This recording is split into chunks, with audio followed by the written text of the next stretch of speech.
system and make sure it keeps running. I think it's going to take specificity, and it's going to take knowledge that only the private sector has.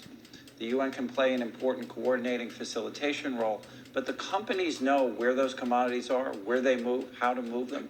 And that's where a type of public-private collaboration that we have not generally had in these crises needs to be put together pretty quickly.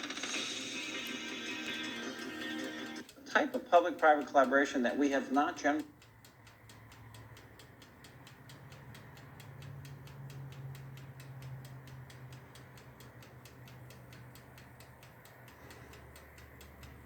Important to get those industries and their trade associations and an efficient leadership established, which is decentralized. What is non-essential travel, we have to clarify this. Otherwise, if we go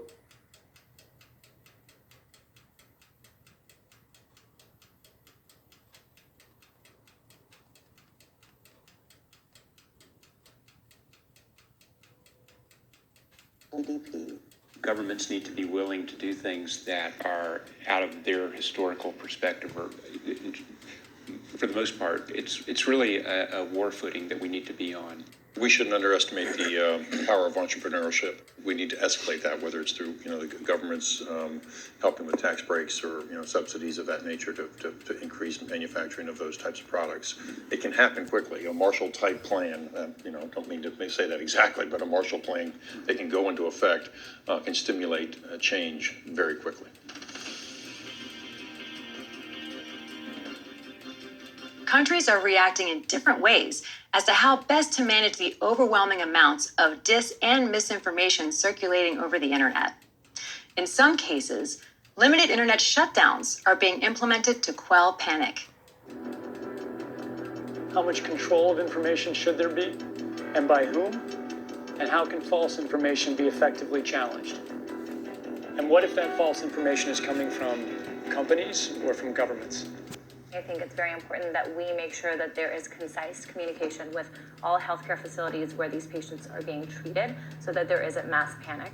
We're at a moment where the social media platforms have to step forward and recognize the moment to assert that they're a technology platform and not a broadcaster is over. They, in fact, have to be a participant in broadcasting accurate information and partnering with the scientific and health communities to counterweight, if not flood the zone of accurate information, because to put the genie back in the bottle of the misinformation and disinformation is nigh impossible. One thing we haven't spoken about, and I'm wondering whether it's time to talk about this, is a step up from the part of the governments on enforcement actions against fake news. I personally do not believe that trying to shut things down in terms of information is either practical or desirable.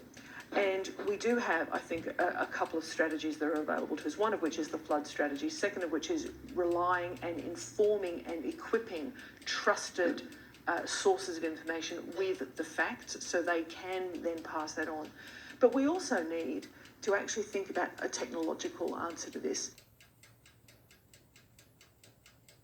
The outcome of the CAPS pandemic in Event 201 was catastrophic. 65 million people died in the first 18 months. The outbreak was small at first and initially seemed controllable, but then it started spreading in densely crowded and impoverished neighborhoods of megacities. From that point on, the spread of the disease was explosive. Within 6 months, cases were occurring in nearly every country. The global economy was in a free fall.